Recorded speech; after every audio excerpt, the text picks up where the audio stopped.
Hello, hello. Hello, hello. Hey, Lashonda. How are you? What's your name? Ace. Ace, yeah. Nice to Sorry, I'm meet you, just Ace. I just changed my name.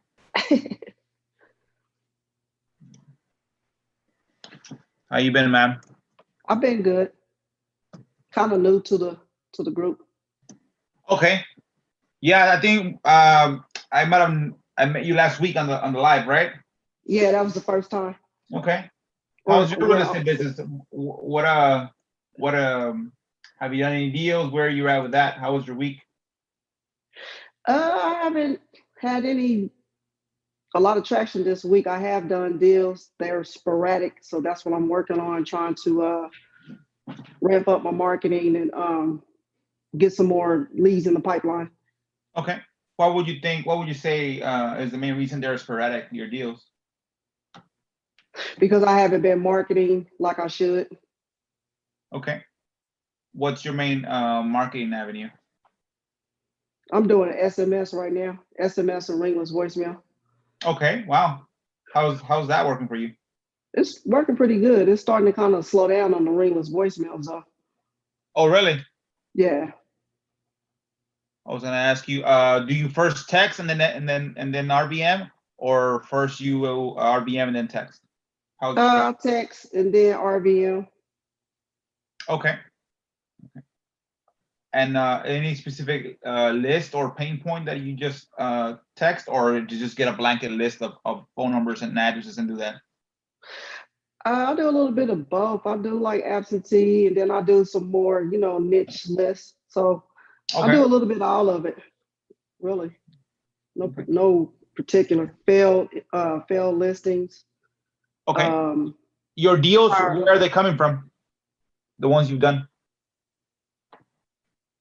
I did 1, 2, 3 sub twos. They came from absentee. Oh, Owner really? Wow. finance, owner finance. I think that one came from absentee. Most of them came from absentee. Weirdly enough. Then yeah, you sounds like you need to double down on that list, huh? Right. Yeah, I think that's your main marketing channel. Stop whatever else you're doing and dig and learn that list back and forth, front and back of the hand Right. and everything. Because it sounds like that's your bread and butter. Right. Yeah, and once you master that one, then you can add another channel. Now, absentee, how was that lead reached? Was it an SMS? Was there a call? Was it an RVM? RVM. Okay, RVM. So there you go. That's basically how you break down your KPIs. Like, okay, what's working for me? I got these 3 deals. Were they? Or absentee? How did I reach them? As RVM. That's it. All you gotta do. Let's say you invested, let's say $300 to get 3 deals. Right. If you invest $600, most likely the ratios will stay the same. What I'm noticing in my area is, this is what I think. It seems like I don't really get any traction until I have a list with like 9 or 10,000. Like if I try to go with a small list, 200 or 300 or 3 or 4, or maybe 1,000, I don't really get enough traction. But if I pull like a big list, then I get more leads. Okay. Now to get those 3 deals, how big was your list? It was like 10,000. 10,000. Okay. Mm-hmm. When did you pull it? When did you pull that list? When was the last time I put that list? Yeah. About a month ago. Okay. About a month ago. Was that before or after the deals? That was after. Like I got those deals probably about 5 months ago. Okay. And they So all came in like they all came in 1 week. wow. Oh wow. Can you pinpoint what you did different or was it like a brand new fresh list when you SMS them? Or When I you did the RPM, ringless sorry. voicemail, yes. I hit the list like 3 or 4 times. Okay. Did they respond after the first SMS, the first RPM, the second RPM, the third RPM? The third, most of them was like the third. Was it the same message or did you change the message every RPM? Same message. Same Well, message. when I hit them up the third time, no, it was a different message. Okay. So yeah, maybe you want to switch up the message right at the second RPM. Right. So it doesn't have you tried to do like a split test in RVM and then 2 days later a text, hey, I sent you a voicemail. Did you get that? Well, now I'm doing that now. Okay. I wasn't doing it before, but now, because at first I was just like doing either or. Okay. Yeah, you Then I might wanna started doing, then I started doing both. I'll send out a text and then a ringless voicemail, or I might do a ringless voicemail and then say, I left you a message, either way. But I just yeah. recently started doing those together. Before it was ringless voicemail, and then I switched over to SMS. Okay. Yeah, you might wanna again like you might want to put the phone number and the whole lead, and then you put RBM and the date, and you put date, let's say November the 4th, message 1, and then text November the 6th, message 1, and then RBM November the 7th, second message 2, and then text. So you can structure, and then once you know that structure, okay, this one gives me the best return on my investment. This one RBM, one SMS, and then another RBM, and then you know what? Don't waste that much money on additional stuff, because usually after a third contact, that's where I get out most of my deals. So maybe you want to get more lists and then do 3 contacts, the same structure. Okay. Now, how big was that list that you lasted the first time 5 months ago that you got those 3 deals from?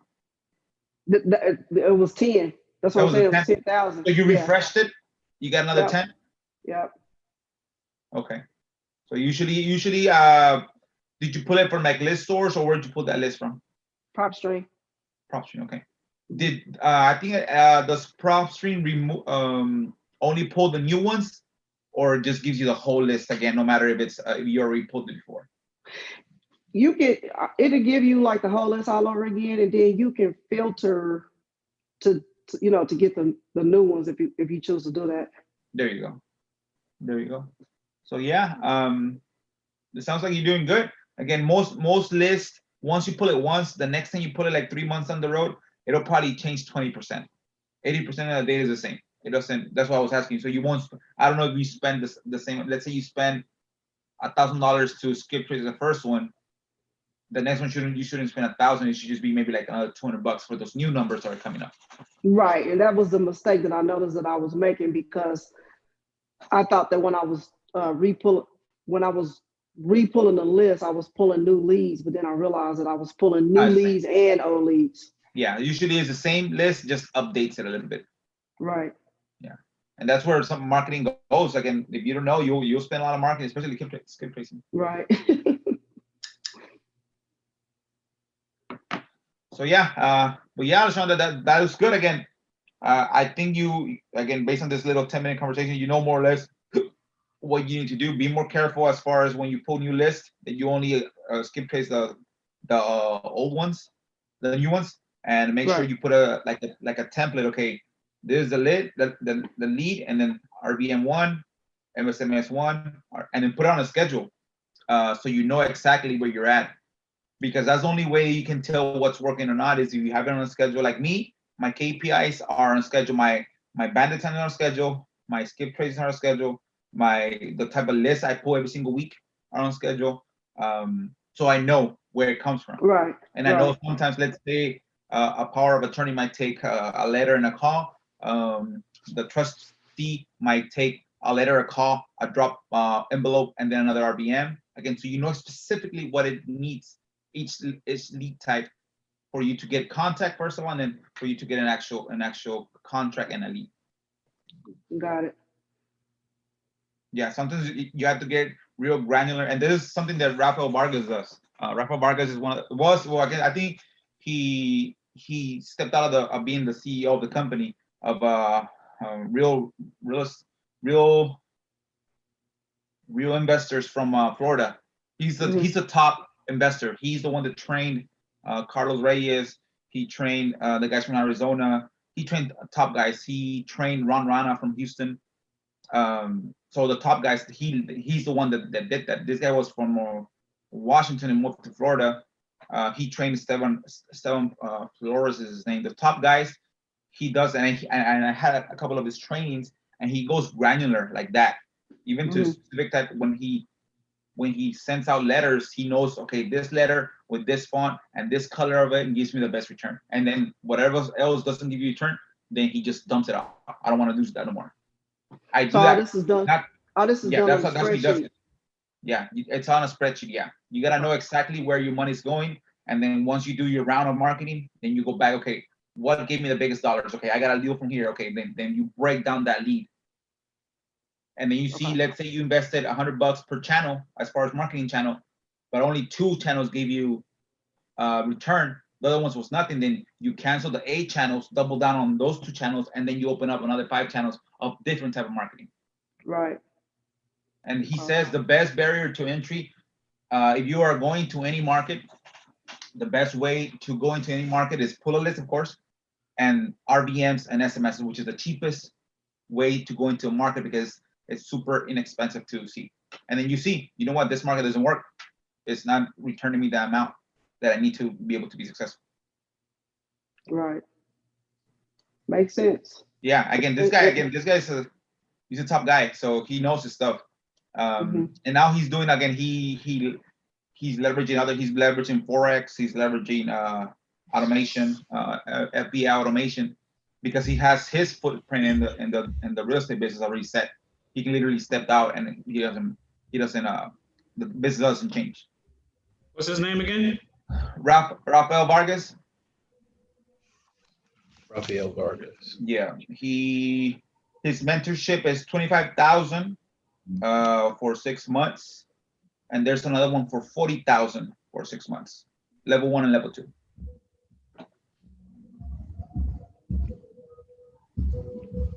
So yeah, his training is awesome. Again, I went to one round of his training. That's where the KPIs are key. But that amount of membership is when you're already making 3,000 or 4,000 and you want to make it to $1 million. It's not for someone that's starting, because you're gonna go on the whole real big before you even try to make money. You know what I mean?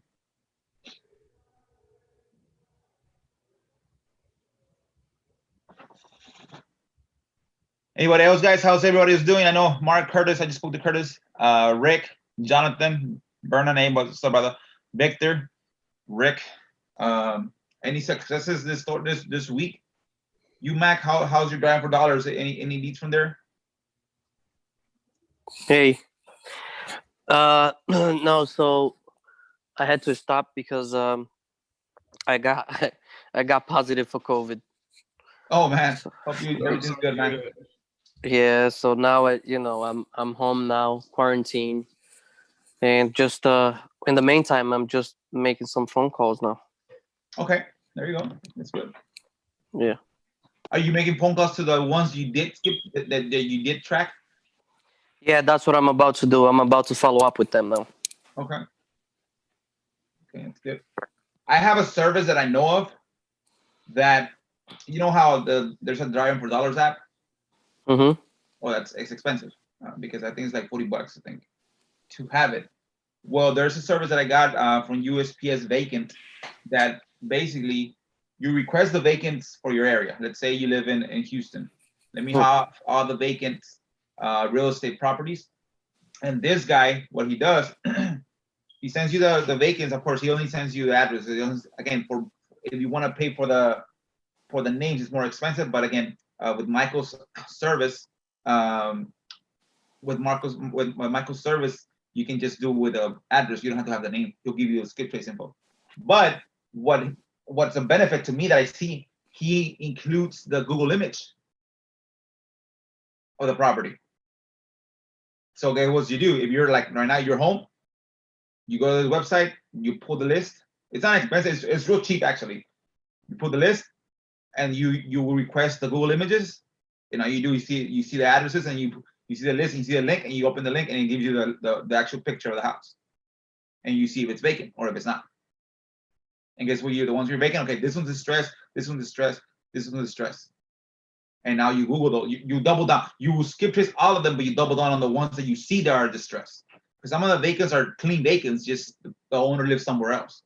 But some of the USPS vacants are vacants because they're torn down. So basically, you're driving for dollars on the Google map. Exactly, for free. Okay. Because you already know they're vacant houses. You don't have to. You don't go like a blanket person through the neighborhood. How do you request those? I'll include the link. All right. You request the USP. Let me see if I have one.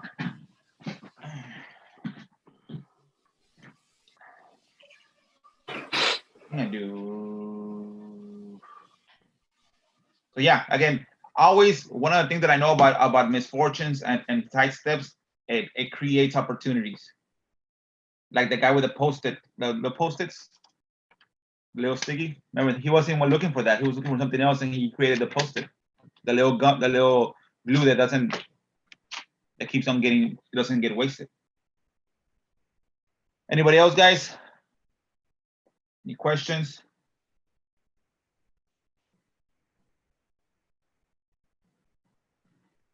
Any deals you guys want to talk about? Yeah, when you look at our markets, how do you determine what is a better way to proceed to market in that particular market? Okay, so like for you guys, what I do is bandit signs. First of all, that's the quickest, cheapest way to get into getting a deal, the bandit signs, and put them in religiously out there. Then second thing, like that I know for a fact, most probably like 90% of the people don't do, is learning your county info that only people that are either in the county or people like you guys that know that there's a lot of data in the county that is free. The POAs, the lien judgments, the tax liens, the lien transfers, the co-violations, all that is in your market, in your legal county, but nobody uses them because it's just tedious to go in there. But I got, like for you guys, the video that I'm gonna send you after this is basically you keep on mining that area. You keep on learning, and then by the time you know exactly when the code violations go out. Code violations, is basically a house that either has tall grass or something else. The trustee changes, that means it's a pre-foreclosure. The deal that I'm gonna get, I don't know if you guys saw that check that I posted on the group. It's 19.5. Well, I'm gonna put in those 19.5. I'm gonna put 10 into a new deal that I'm gonna capture around 70 or 80K of equity on a house. So again, it's just funneling, and that's a pre-foreclosure. That's a trustee pre-foreclosure that I spoke to them. Well, my VA scraped them. I skip traced them. My VA reached out to them, and the house was sold. But then for some reason we saw it back in the market. They didn't sold, and then that's when I spoke to him. This is what happened. I think I explained last time. He was gonna sell it. It fell through, and then again it started deteriorating because nobody was living in there. And now maybe for 10K, I'm able to capture 70 to 80K because that house is worth probably like 390 in that area. And the house is nice. Again, the pool I got inspected. I got an inspection already. The pool, $800 goes back to normal. What else? As far as major upgrades, fix a pan for the AC, which is like they say $200. New water heater is $800. What else? ACs work. Both ACs work. Flooring on the second story floor is like vinyl flooring, so it needs to get replaced. But yeah, again, that house is a no-brainer. Again, 80K. You get 80K, 70 to 80K of equity for 10K. It's a no-brainer. And I know how real estate attorneys work and how banking works. So I'm literally gonna block the foreclosure for probably like a year or two. where I don't pay anything, and then I negotiate with the bank until it makes sense for me to buy it for like 220, and I'll probably increase another 20, 30, 40K of equity there. I requested in my area, I got a code violation list, and what I see with the list, it's got about 15,000 records on it, and I requested for it to be residential, but they didn't send it to me like that. They just like blended it all in together, so I don't know what's what. How do you? Again, you got to be more specific. I know, and you have to. Yeah, when you send, they're like that. Again, literally, you're making them do an extra work. So that's why they're like, here, you do whatever with it. But then the next request, you specify again, hey, I requested this last time. You guys messed up on the request. I need you just to include residential coded properties, and make it even make it on what's it called? Make it in bold, residential only properties. Yeah, I did that twice, and they still. Yeah. Maybe I need to ask them again because. Yeah. You gotta keep on asking him and asking him and asking him. Same thing with the water shutoff list, because you don't when I requested the water shutoff list, they told me to go, they directed me where I needed to go, which was like the water department. I went to the water department and I requested residential, but I didn't get residential. I got everything. Yeah, again, because they're literally, you're making them work extra. Like for me in my area, they didn't want to give it to me, and I was telling, oh, did you already get approved by the state attorney, the state something like that, attorney general. In order for a county to prevent you or say no to your request, they have to go to the attorney general, and then the attorney general has to review it, and either the attorney general is going to tell you yes, you can give him the info, or no, you can give him the info, and then that document that they're supposed to get from the attorney general, they're supposed to give it to you, and if they don't give it to you, that means they're not doing it. That means they're in violation. Okay, so when I requested which one was it? I think the water shutoff, they kind of was questioning me as to what I was going to do with the information. You don't have to tell them. It's public, what's it called? Freedom of public information. Open records, yeah. Open records, and I'll tell you. Okay. Yeah. Because they want to, since they probably haven't heard it before. You know what I mean? They never heard it from someone saying that before. So they're like, oh, what is this guy going to do with this? It seems right here. Let me see if it works. Like that. Yeah, you just gotta be real diligent with them. Again, not a lot of people like being told that they have to give you this. Or you don't want to, but you won't. Unfortunately, man, you have to. It's not a one for you or not. You have to give me this information because of the Freedom of Information Act. Right. Let's see.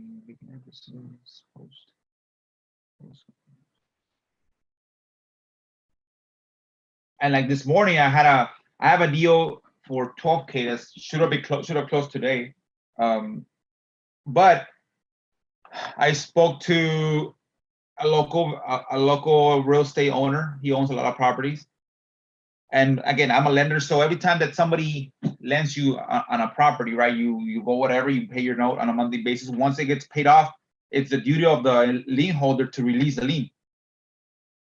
I was a lender, so I know that. What's the probability that they're doing it without you telling them? Probably 1 in 100 will do them. So then I called this guy. I went to they had the place where they make their payments. The lady was making the payments, the seller.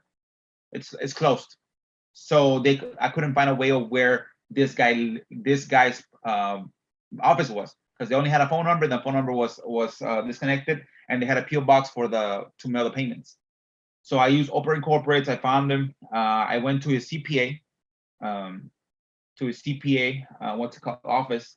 He said, "Hey, this is per this office." Like, yeah, okay. Well, I need to release a lien because this happened. Again, this house was paid off, whatever. He's like, okay. She's like, she was real nice on Tuesday.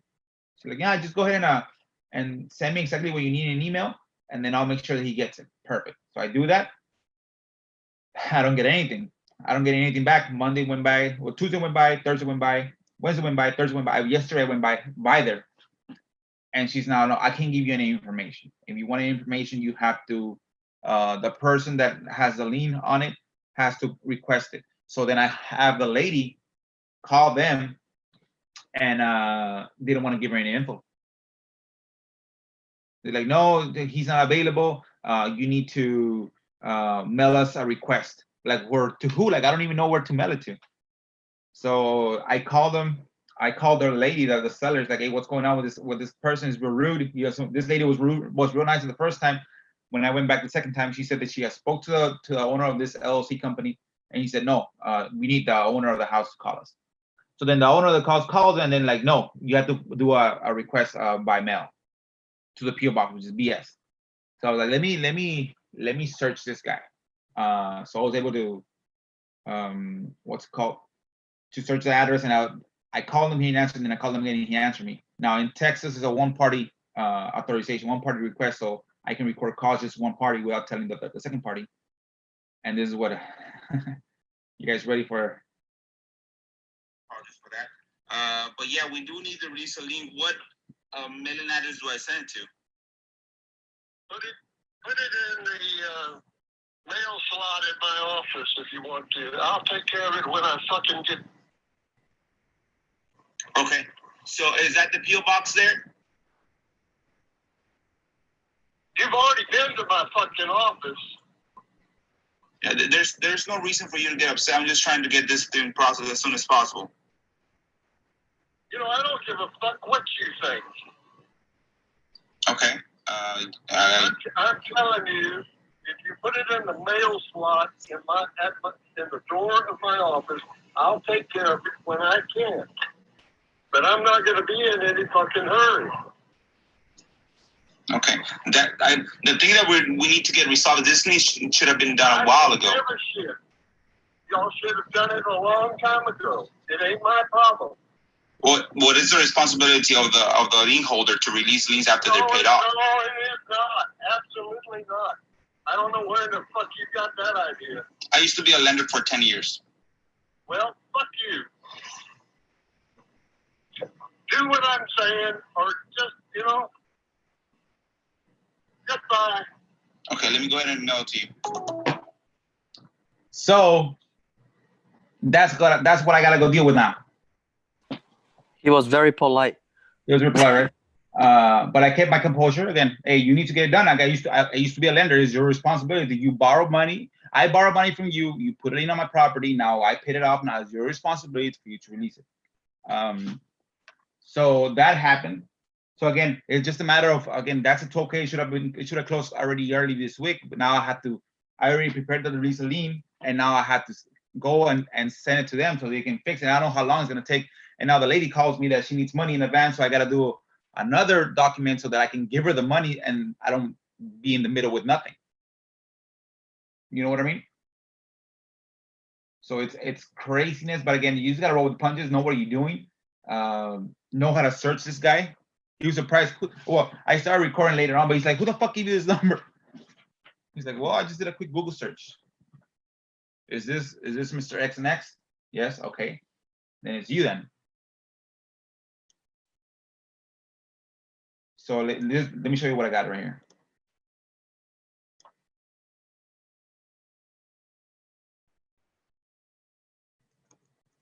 So this is the sheet that you'll get from the company that I was telling you.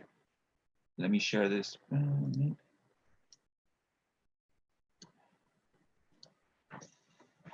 So you guys see the list, the sheet right here, this one on the right? Yeah, we see it. Okay, so you get it like this. You have addresses on this side. I blocked them for a little bit, but this is how you get it. There's a proper, and there's the map that you get. You click here.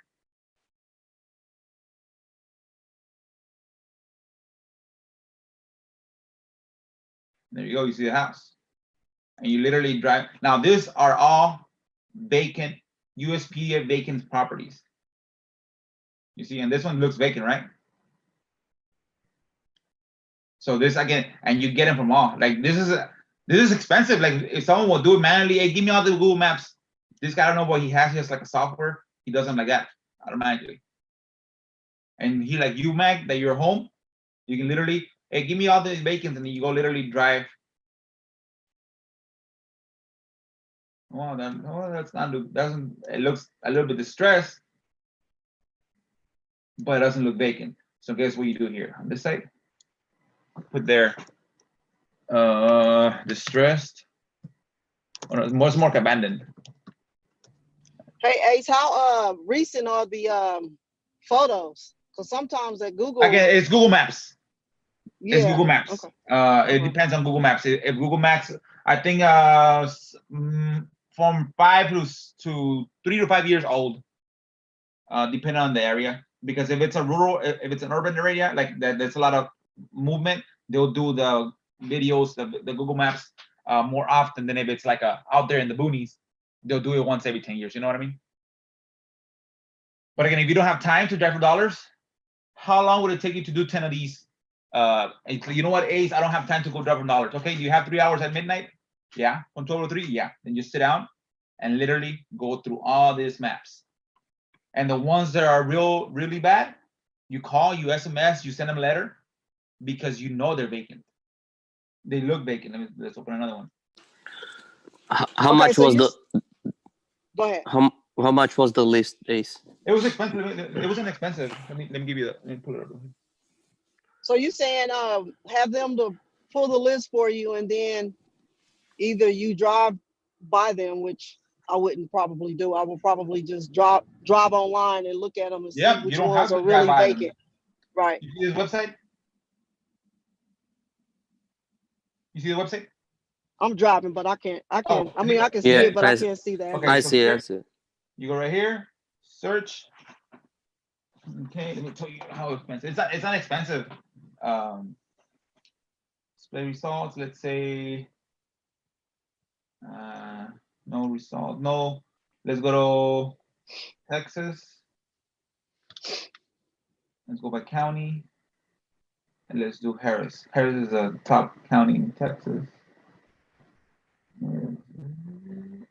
Harris. You add here. And then you want to remove, you only want to see residential, so you remove.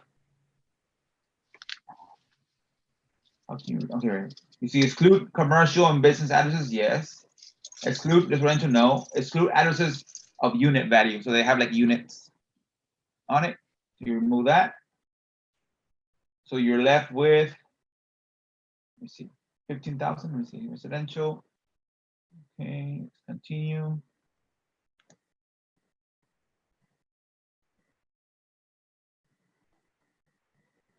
And this guy that provides this list compares them through the USPS, United States Postal Service info. So see right here, if you just get the list, you're getting 15,000 records for $175. Now, if you want to skip tracing and add names, it goes up.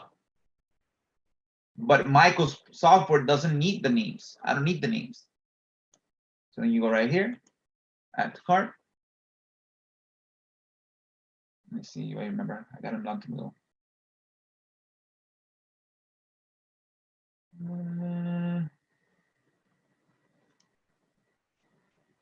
And I think he automatically adds the Google images on it, the links.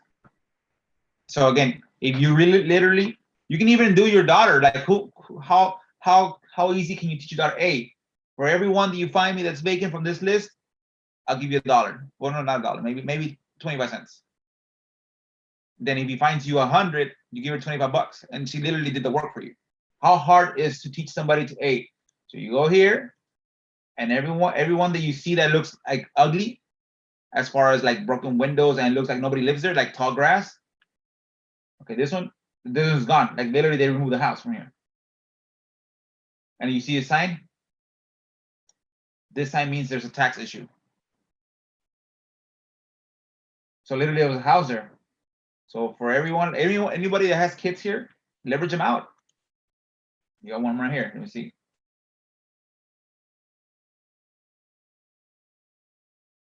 This house. Okay, it doesn't look vacant.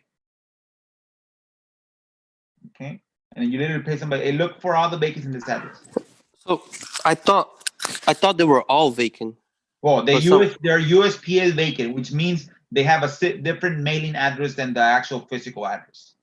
hmm, That's what USPS considers a vacant house. If you have a house that has the mail that goes to that house goes somewhere else, that's so there considered a vacant house. there could be then a lot of forwarding addresses. Yes, which Okay. means it's good. Why? Because why would it have a forwarding address? Is it a rental? Is it an inheritance? Is it a property that had damage or something like that? You see, this house was gone, and there's our all houses. There's no locks. Again, see, there's a for sale sign there. 555 191 95 91 51. More. Again, literally, you can have somebody just go through here and just sit down and just do them all. That's a land. Have you done any deals on lands, Ace? On land, myself, let me see if I can think about it. Well, I've sold the property that it was a tear down, basically. 2 properties that were tear downs, and I sold them for land value, basically. But it wasn't raw land. It was it had a structure already. This one, it's a USPA vacant because it doesn't receive the mail there, but it was clean. Right? So maybe they just don't live there, and they have a foreign address. But you see, you go through all of them. Imagine having 15,000 like that, and you find the ones that are, because people are doing it, but they're paying the $40 for the service just to get, and you have to literally drive. And it's the same thing. I don't want to pay for a Google image. I want to just give me the data, and if this guy gives it for free, like includes it in the data that he's selling you, he gives you these. You don't have to type anything. I just got to just click here and open the map. Click here and open the map. And on a Saturday, just again, this is where you leverage out your time. You gotta make sure that your time makes sense and you can actually do something with your time. Like this one. Does that look vacant to you guys? Yeah, right? Absolutely. So you think this guy might take 50K for that property? Look, I know this area. This is a hot area. Would he take some money for it instead of just having the property there? And I bet you he's paying taxes on it. Or if not, he's past due taxes. Arturo, I just got in. What is that? What app is that you're talking about? This website? Yeah. Yeah, it's called the US. What is it? I had already shared this with you guys. Vacantaddresses.com. What this guy does, he gives you the addresses, but he also includes the Google Maps image of the property. So all you do is, you don't like Mag. The reason why this was brought up again is because Mag he can't go out for a little bit right now. So it's like, well, you're there. Pull this list. Let's say you pull 10,000. It's probably like $100 or less than $100, and you sit there. You're going through every image and look for the highly distressed vacant ones. You can skip trace all of them because they're all vacant, as far as their address doesn't match their actual street address. But what you do is the ones that they do look distressed, you put a little asterisk on those. Those are the ones that when you're good, Mac, you could put a post-it on it, and you go knock on the door. But you already know which ones they are. I bet you if you have 1,000 on this list, you probably get like 70 or 80 that are really, really distressed. And all you need is one deal, man. All you need is one deal to make you 10, 20K. That's it. And then it makes sense to keep on doubling down on it. So you see, you can definitely pay for a service. $40 I like about it was when you said, because I was looking for some way to give my daughter and my son something to do. There you go. Help out in the business. They want to get involved with me anyway. So did you see this one? Harris County, you can download 15,000 records for $170. That's unheard of. $170 for how much is that a record? $170. How many? 15,000. That's a no-brainer. That's man, 174 divided by 15,000 records. That's not even 1% of a penny. Hey Ace, can you and I'm just asking because I don't know. Over. if you have someone that works at the post office, like I have an aunt that's a mail carrier, would she be able to get that list? No. It has to go through the process of the Freedom of Information Act. Oh, okay. Yeah, but again, why? Who's this? LaShonda. Oh no, who's writing this? Huh? Oh, you guys can write on my. Who wrote this? DFD. Oh, I don't know. I didn't. I don't even know how to Anybody do write that. it? I got a hacker. Who was that? Was it you, Mag? Somebody is laughing. Is what is it? Somebody wrote on my screen. Getting hacked. That was me, bro. That was you. I know you were laughing. I just look. I just wrote drive for dollars. DFD. And you wrote it on my screen. Like, what the hell? He One of the probably big guys. he went to the what's the name party now. What was that? In the app, he probably went to the share my screen thing. Yeah. Jerk. Yeah. So you're saying if a person works at the post office, they can't get the list? That's something that you have to get from the Open Act. It has to go through the same process of the Freedom of Information Act. Okay. And of course, you don't want to get in trouble. I bet you they have access for it, but I bet you they keep track of what gets printed out or not. And again, it's not worth getting your maybe your cousin or somebody in trouble. Right. For What would be the big secret about it? What was that? What would be the big secret about a vacant house? You know what I'm The big saying? secret for her is that she's not supposed to be pulling that. She's there to do mail carrier stuff and etc. Just because you have access to something doesn't mean you're allowed to do it. Like me, when I was a lender, I had access to tons of information. It doesn't mean I can mine it and make it. Gotcha. You know what I mean? It's not worth the risk, especially I bet you that might be her sole employment. And USPS pays really good. Again, it's not risking a friendship or a relationship just because of that. But the main thing here, guys, is like there's services like this that I just showed you that you can get all in once, where you can get the Drive for Dollars app and Drive for Dollars, but it's expensive. I'm telling you that you can get 10 cents, less than 10% of a penny per lead, and it gives you those maps. Like that's a no-brainer. Imagine if and this is what you'll hear if you get a deal. Oh, it cost me a tenth of a penny. Well, pretty much it costs you a tenth of a penny because that's how much the lead would cost. You know what I mean? That would be a great video to do. Yeah, how much you pay for that lead? Well, it was 10% of a penny. Oh, really? Yeah. How'd you get that? Oh, tune in. But yeah, guys, again, this is where you are more resourceful than use resources. You can definitely tag on this and that and this and that, and you can definitely make it really expensive to get this data. But I'm telling you, here's the website.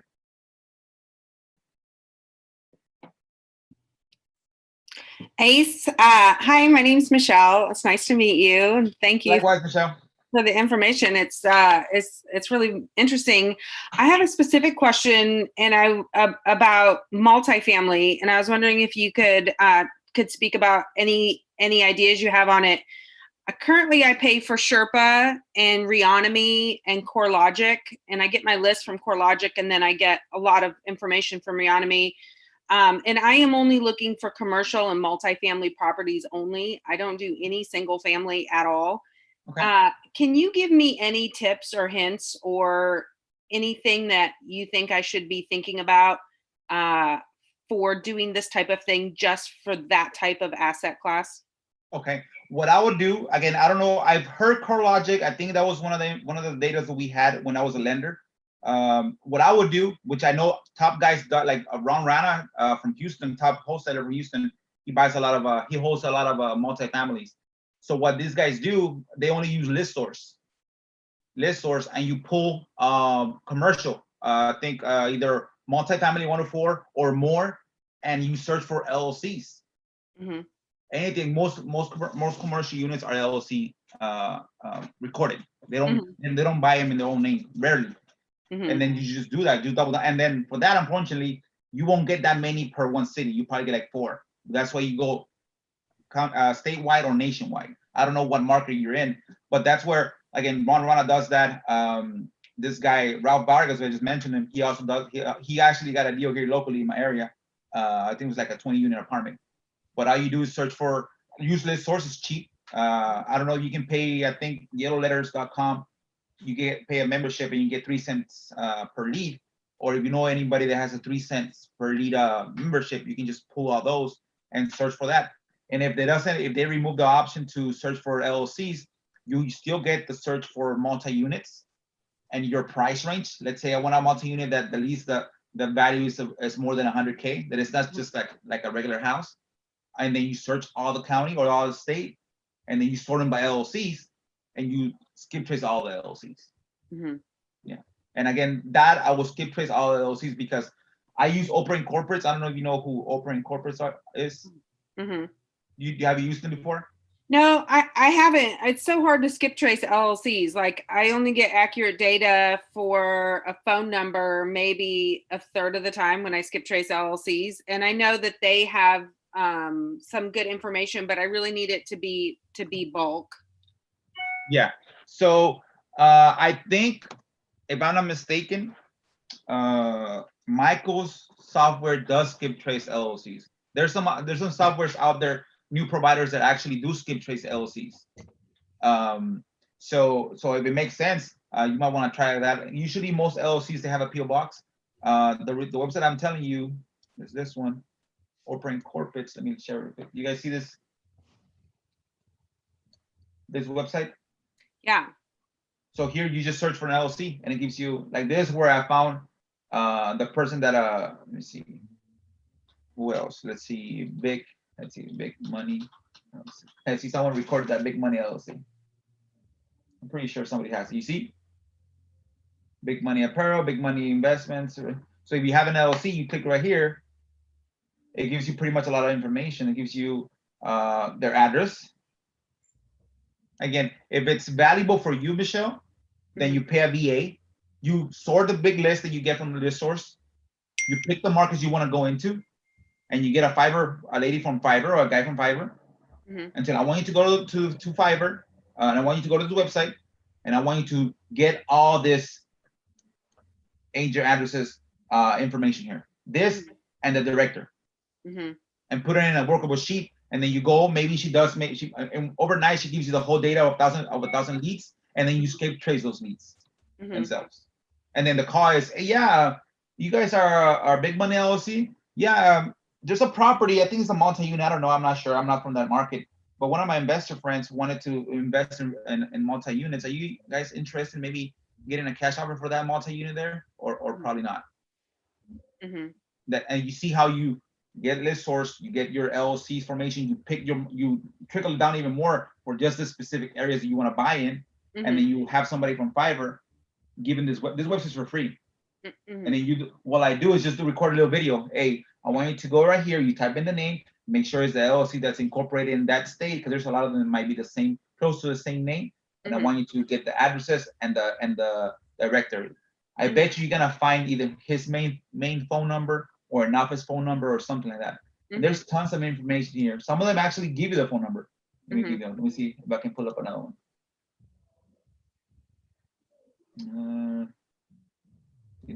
Again, when you see that you get actual addresses, agent's name.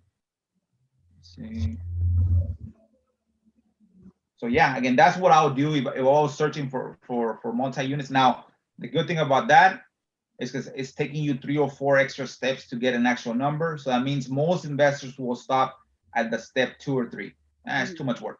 I think most of the sellers in what I'm trying to buy are all older. Like they tend to be over 60 at least. Do you have any thoughts on the best way to talk to older sellers? Well, first, for getting actually the list on list source, you can actually put demographics. People over the age of.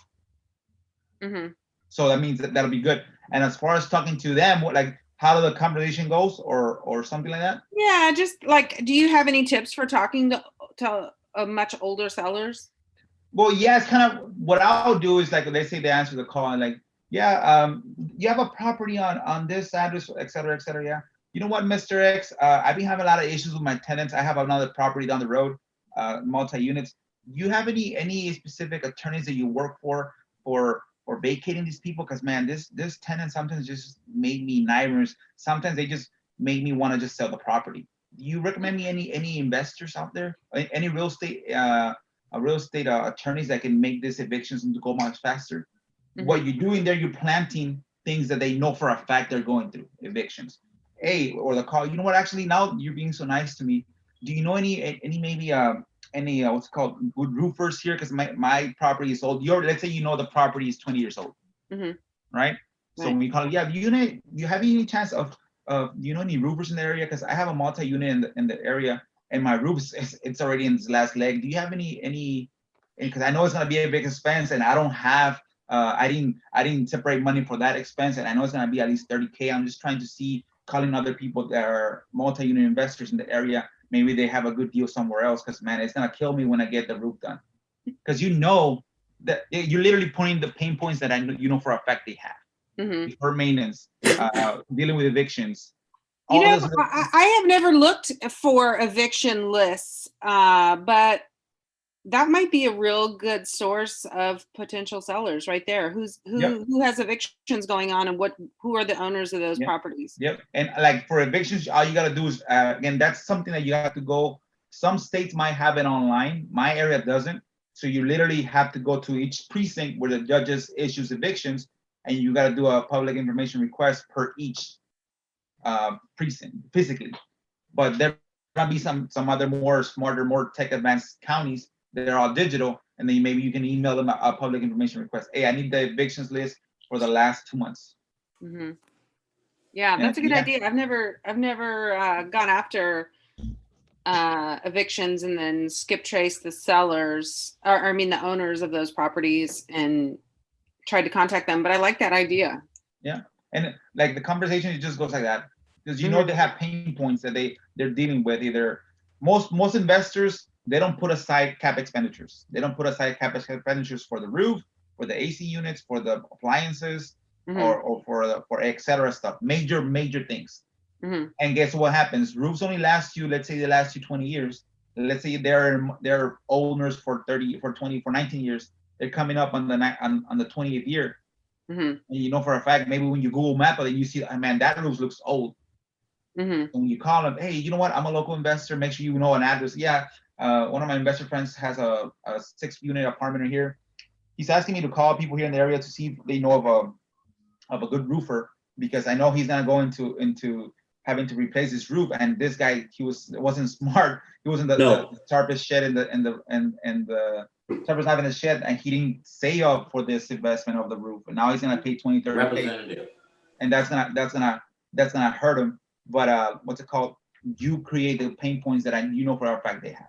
If it's an older person, probably out of 10 investors, probably like 9 won't have cap expenditure buckets for future repairs. They deal with it. They probably deal with their own evictions. Unless it's like a 50-unit apartment, then it's different. But if it's like an 11, 20, 30, I think they probably deal with their own evictions. So you know what? Can you recommend me a good attorney? Because man, I have this freaking tenant. He doesn't want to leave. I actually offered him to pay him a whole month's worth of rent for him to leave, and he doesn't want to leave. And it sounds like I'm gonna have to face him with county with the eviction with the judge. But I don't have this. My first time that I literally just bought this unit, and I didn't know it was gonna be this quickly for me to deal with an actual eviction. Do you recommend me any eviction attorneys? And you talk. So let's say, yeah, I have this. Well, Mister, have you dealt with it before? Like, yeah. Well, how does that work? How does it go? Like, do I have to wear like a suit or something? Because I don't know. I've never done this. And then he opens up to you. Yeah. And then guess what? Maybe you don't.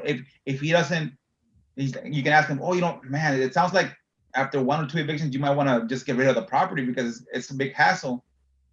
And if he doesn't respond to that kind of inquiry, like sell the property, then guess what?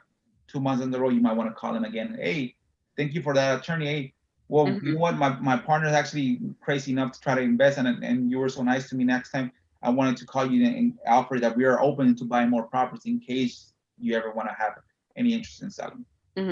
So you create a rapport like that, and you're not like, oh, I want to buy your house right away. You just do pinpoint little things, and if he literally bites on the hook, then you got him. But if he doesn't, you just follow up with him. Okay. Thank you. Likewise, man. Hey, Michelle, what size of multi-unit are you looking for? I buy everything from a 2 to a 72 unit.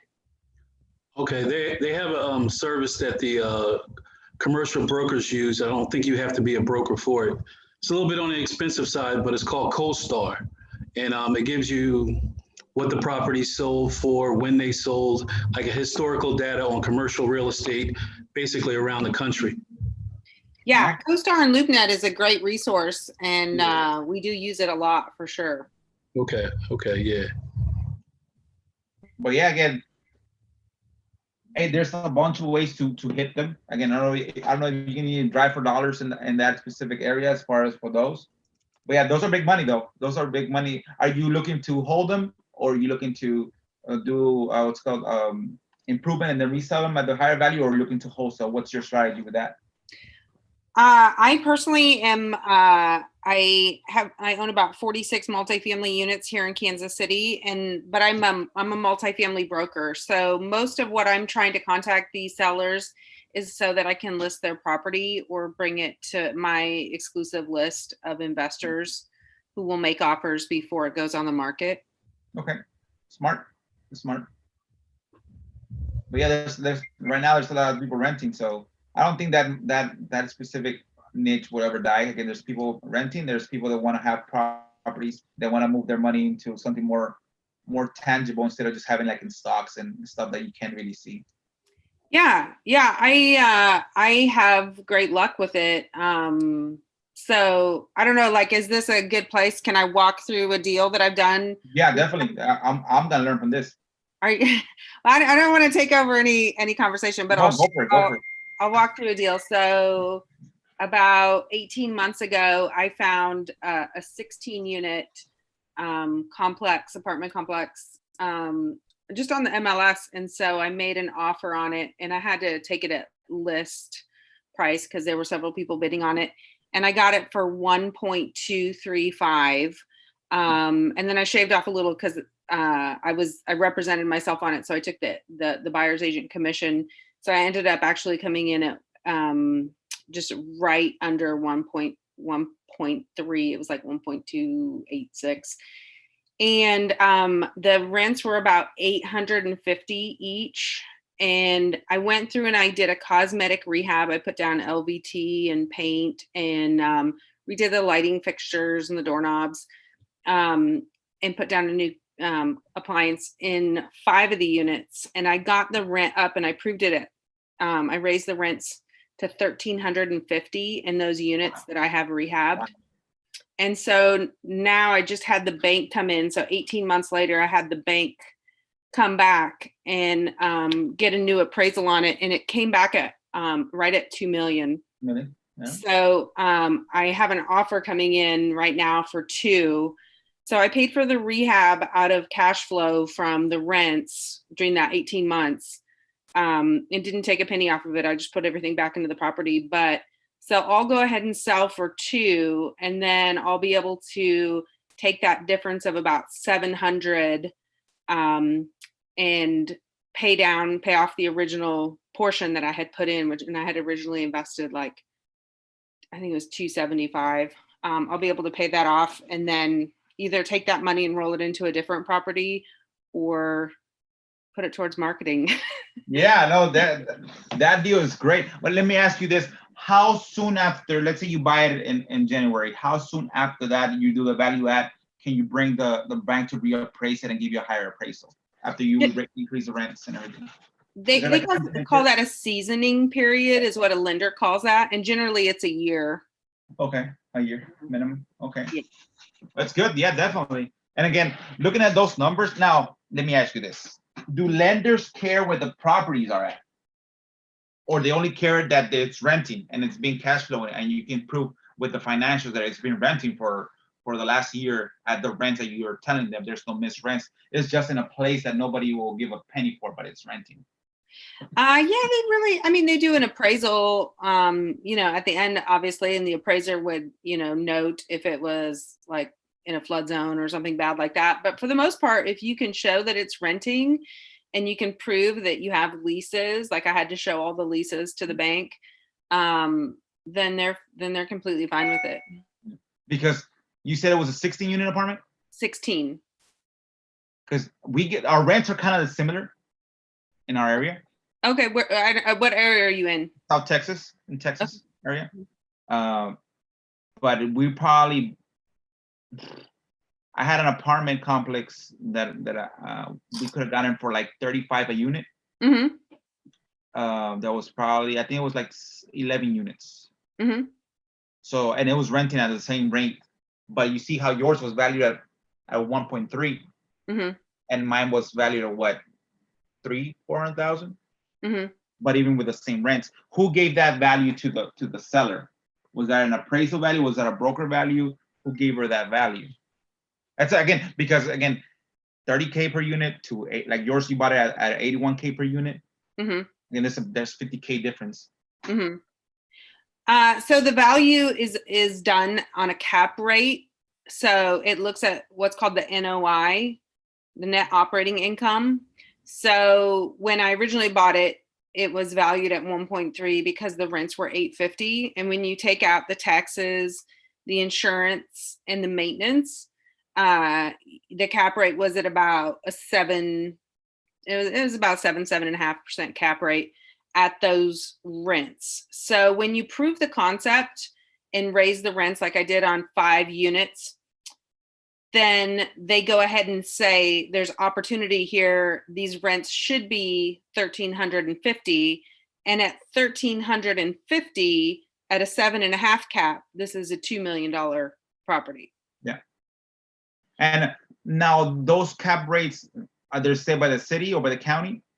No, they're just set by the market, just in general. And different asset classes have different cap rates, and they're also different based on what area of the country. Like cap rates are really compressed on the coast right now. Like you're lucky to get a 3 cap in California, which is why everybody comes to Midwest and Texas to buy, is because, you know, you can actually get 7% on your money here normally. But the hardest part for me, I mean, that's what I do all the time. That's like my bread and butter. But the hardest part for me is finding those properties. So I am down here like elbow to elbow with all the wholesalers looking for these properties. But I mean, I think it's great. Like all the techniques and everything the wholesalers use, I learned so much from it, and I use them myself. But like, I don't want any of the single family. I'm like, y'all have the single families all day long. I like, if it's a duplex, like, get out of my way. It's mine. I get you. Yeah, that's smart. Yeah, definitely. One of the things that we starting as a wholesale and then learning is like you literally are the fire to everything, because if you're smart enough, you can hold, like me, I hold some properties, I wrap some properties. The best ones that I don't need to put anything into it, I keep those for myself. The ones that I can wholesale for 10, 20K, I wholesale them. But again, you literally can decide what you want to do with that deal. Mm-hmm. And if you're good at marketing and good at talking to people and good at putting on the contract, then it's literally you're holding the bag. What do I do? Do I want to get a 20K wholesale fee, or do I want to maybe keep this one? Like I kept some of them that I don't even do nothing to it. Mm-hmm. I really just drop the contract, drop the deed, drop the POAs, put it on my name, then wrap it out to somebody else. Mm-hmm. Do you ever take your properties that you find and put them to the MLS and just dump them right on the market there? I've done some. Here it's just the issue about the double closing part, and of course having that strong conversation with the seller, letting her know that you're gonna put straight in the market. Now, if you buy them, definitely. One of my friends that we joint ventured on a couple of deals, he got a property for 64, and he put it in the market for 139. And I know it'll probably sell for 139, but he had to close on it because the seller wasn't playing ball for him, allowing him to. The seller just wanted to get their money right now, so he had to actually close on it. He didn't even clean it. I think he just got pictures on it and then he put it back in the MLS. Yeah. I put some where I get them and I wholesale them to realtors, directly to realtors. No, I don't put it in the MLS. I just put it to a realtor. I send it to my realtor list. hey, I got this property, you got to buy it for it. At your fee on top of it. But then again, you do open up yourself to some realtors going around your back. Hey, actually, this guy's selling your property. He already buy it from you. It's happened to me. So you open up yourself to that not liability, but just that conversation with the seller. And I've had it, but again, this part of this training is like you actually learn how to talk to people. You know, yeah. Again, like I told you, I'm buying it to make money. I'm not buying it just to keep it. Is there an issue making money? That's when the seller tells you, hey, my realtor friend called me that you were listing this property. Like, yeah, I'm testing the market. Because once I pay you the cash, I'm going to sell it right away. Like, oh, okay. But some investors, some new guy investors were like, I'm sorry. They'll get nervous. And the seller will get really upset and they'll cancel the contract. Because if you're buying it from 80 and you listing it, you shoot it to one of your realtors for 120. And then the realtor goes back to the seller and tells him, oh, this guy's selling it for 120 and he's buying it from you for 80. So when the seller calls you, wait, you haven't even paid me, you're already selling it? Like, yeah, I'm testing the market. Is that an issue? Again, I had to eat, right? You probably have to eat with the 80K. Well, I gotta make something with once I give you my cash. Again, the property's already entitled, is getting searched. So you see, this guts is the ones that this guts training with Justin, it shows you how to be able to talk to sellers when they throw curveballs at you. You know how to think on your feet, because everybody's in the business of making money. Again, I don't do it for the good of my heart to buy a house from a person. And it's all about solving problems too, because like there was a quad the other day on 39th Street here, and I bought it for $310. I bought it so quickly. There was like a 7-day close cash because this guy was going to die and his kids didn't want it to go into probate. So I bought it and I ended up putting it on the MLS and selling it on the MLS for $390 a couple months later, and I didn't do anything to it. But you know, like, did I make a lot of money? Yeah. But did I solve somebody's problem who really needed a problem solved? Yeah, I did. Yeah, probate's a big headache if it actually goes to probate. Yeah, probably didn't want that.